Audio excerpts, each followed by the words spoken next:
नमस्कार बंधुरा श्रावणी रान्नाघरे आपनादेर सबाइके स्वागत जानिए आमी आबारो एकटा रान्नार भिडियो निये आपनादेर सामने चले एसेछि।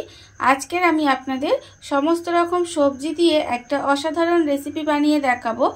आशा करी आपनादेर भालो लागबे। तार जन्य किन्तु आमार पुरो भिडियोटा आपनादेर देखते हबे और देखा शुरू करार आगे एकटा लाइक देबेन, सुंदर एकटा कमेंट करबेन और शेयर करते किन्तु भूलबेन ना। ताहले चलुन आजकेर आमी एई सब्जी दिए कि बानाई सेटा आपनारा एकबार देखे निन। रान्नाटा करार जन्य प्रथमे आमी एखाने देखुन ग्यासटा अन करे एकटा कड़ा बसिए दिएछि और कड़ार मध्य दिएछि आमी बेश किछुटा सर्षेर तेल। तेलटा आमार एखाने प्राय गरम हये एसेছে। एबार आमी एर मध्य दिए देब बड़ी। एखाने आमी बेश किछुटा बड़ी रेखे दिएछिलाम, सेई बड़ीटा किन्तु आमी एखाने दिए दिलाम। दिए बड़ीटा प्रथमे आमी खूब भालो करे लाल करे भेजे नेब। एमन करे बड़ीटा भाजते हबे जाते बड़ीटा लाल करे भाजा हो जाए अथच पुड़े ना जाए। এইভাবে কিন্তু বড়িটা প্রথমে দিয়ে খুব ভালো করে ভেজে নিতে হবে। আর আমি এখানে রান্নাটা সরষের তেলে করছি, আপনারা যদি চান এটা সাদা তেলেও কিন্তু করতে পারেন, তবে আমার মনে হয় এটা সরষের তেলে করলে বেশি খেতে ভালো লাগবে। তাহলে চলুন বড়িটা আমি এখানে খুব ভালোভাবে আগে ভেজে নিই। বড়িটা আমার এখানে ভালো করে ভাজা হয়ে গেছে। এবারে আমি বড়িগুলোকে তুলে আলাদা করে রেখে দেব। বড়িগুলোকে কিন্তু আমাকে আলাদা করে তুলে রেখে দিতে হবে। প্রথমে বড়িগুলো আমি এখানে আলাদা করে তুলে রেখেছি। এবারে আমি ওই তেলের মধ্যে প্রথমে দিয়ে দেব দেখুন একটা শুকনো লঙ্কা ফোড়নে দেব। শুকনো লঙ্কাটা দিয়ে আমি জাস্ট একটু ভাজা ভাজা করে নেব। আর ঠিক এই সময় আমি এর মধ্যে দিয়ে দেব অল্প সামান্য একটু কালো জিরে ফোড়নে দেব। এই কালো জিরে আর শুকনো লঙ্কাটা প্রথমে একটু ভেজে নিতে হবে। যখন দেখবেন এই ফোড়নটা একটু ভাজা হয়ে গেছে তখন কিন্তু আমি এর মধ্যে সবজিগুলো দিয়ে দেব। এখানে আমি দেখুন প্রথমে আমি দেব আলু। এখানে কিন্তু একটা ছোট সাইজের আলু এইভাবে সরু সরু করে কেটে রেখেছি, সেই আলুটা কিন্তু আমি এর মধ্যে দিয়ে দিলাম। এবারে আমি দেব দেখুন এখানে আমি গাজর রেখেছি অল্প একটু লম্বা লম্বা করে কেটে, সেই গাজরটাও আমি এর মধ্যে দিয়ে দিলাম। আলু আর গাজরটা প্রথমে আমি দিয়ে দিলাম, দিয়ে একটু তেলের মধ্যে এইভাবে একটু নাড়াচাড়া করে নেব।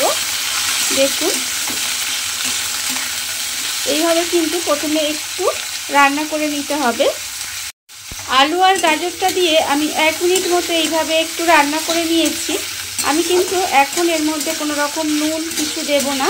জাস্ট দেখুন আলু আর গাজরটা দিয়ে এইভাবে 1 মিনিট মতো একটু রান্না করে নিয়েছি। এবারে আমি এর মধ্যে দিয়ে দেব বিনস। এখানে আমি অল্প একটু বিনস রেখেছি, সেই বিনসটাও কিন্তু এখানে আমি দিয়ে দিলাম। দিয়ে আবারও কিন্তু এটা একটু এইভাবে আবারও 1 মিনিট একটু ভাজা ভাজা মতো করে নেব।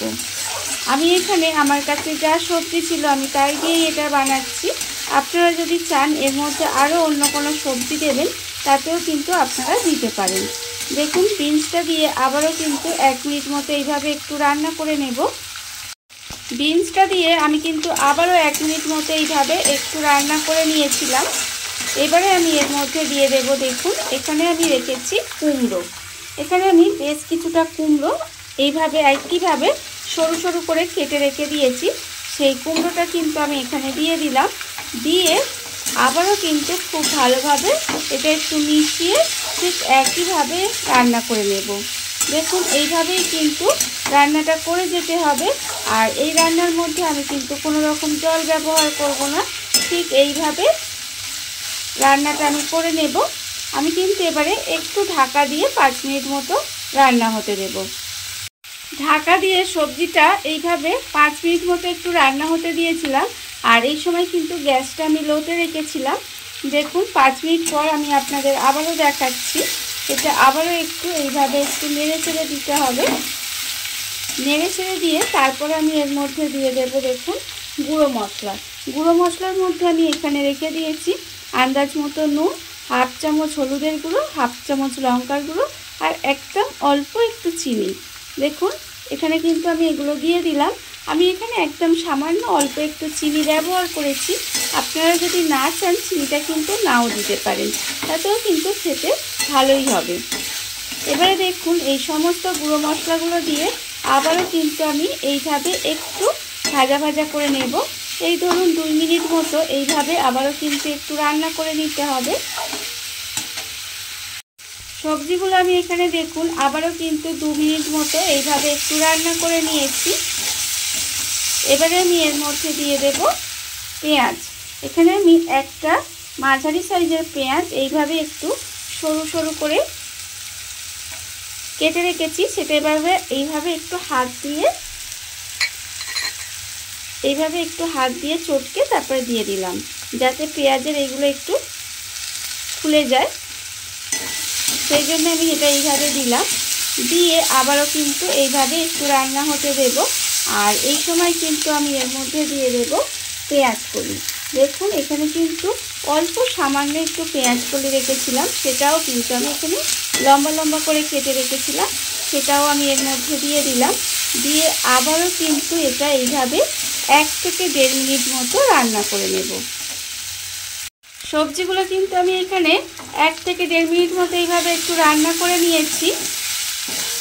দেখুন সবজিগুলো আমার কিন্তু সব সেদ্ধ হয়ে রান্না হয়ে গেছে। এবারে যখন দেখবেন সমস্ত সবজিগুলো প্রায় রান্না হয়ে এসেছে, তখন কিন্তু দেখুন একদম সব সবজিগুলো রান্না হয়ে এসেছে, তখন আমি এর মধ্যে দিয়ে দেব, এখানে আমি একদম ছোট্ট সাইজের একটা টমেটো এইভাবে লম্বা লম্বা করে কেটে রেখেছি, সেই টমেটোটাও কিন্তু আমি এখানে দিয়ে দিলাম। দিয়ে আবারও কিন্তু খুব ভালোভাবে এটা মিশিয়ে দিতে হবে। আর আমি এর মধ্যে দিয়ে দেব 2টো কাঁচা লঙ্কা একদম কুচি কুচি করে রেখেছিলাম, সেটাও কিন্তু এর মধ্যে দিয়ে দিলাম। দিয়ে সমস্ত কিছু আবারও একটু ভালোভাবে ভাজা ভাজা মতো করে নিতে হবে। দেখুন এইভাবে মিশিয়ে আমি কিন্তু আবারও সমস্ত কিছু এইভাবে একটু ভাজা ভাজা মতো করে নেব। সমস্ত কিছু মিশিয়ে দেখুন আমি কিন্তু আবারও এইভাবে একটু ভাজা ভাজা মতো করে নিয়েছিলাম। রান্না কিন্তু আমার এখানে প্রায় হয়েই এসেছে।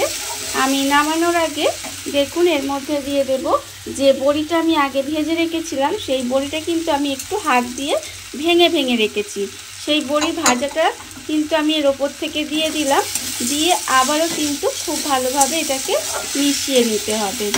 এইভাবে আপনারাও একবার রান্নাটা করে দেখবেন, খেতে কিন্তু অসম্ভব সুন্দর হয়। এটা আপনারা গরম ভাত দিয়ে খেতে পারেন, রুটি দিয়ে খেতে পারেন, লুচি পরোটা দিয়েও খেতে পারেন, খেতে কিন্তু ভীষণ ভালো লাগে।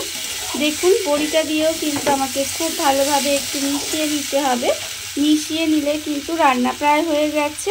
এবারে আর কিছুই নয়, নামানোর আগে খুব অল্প সামান্য একটু ধনেপাতা কুচি ওপর থেকে আমি ছড়িয়ে দেব, দিয়ে গ্যাসটা অফ করে দেব। দেখুন দিয়ে আমি কিন্তু ধনেপাতাটা খুব ভালোভাবে মিশিয়ে দেব।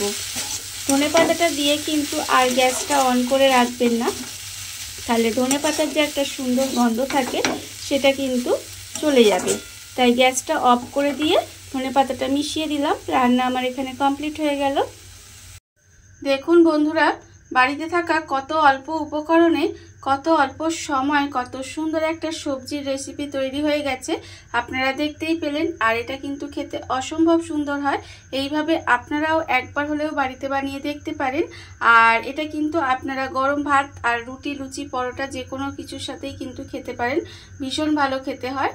আর এই ভিডিওটা যদি আপনাদের ভালো লেগে থাকে, আপনারা যদি ফেসবুক থেকে দেখে থাকেন পেজটি ফলো করে দেওয়ার অনুরোধ রইল। আর যদি ইউটিউব থেকে দেখে থাকেন চ্যানেলটি সাবস্ক্রাইব করে নেওয়ার অনুরোধ রইল। তাহলে চলুন ভিডিওটা আমি এখানেই শেষ করছি। আপনারা সবাই ভালো থাকবেন, সুস্থ থাকবেন। আবারও হাজির হব নতুন কোনো রান্না নিয়ে।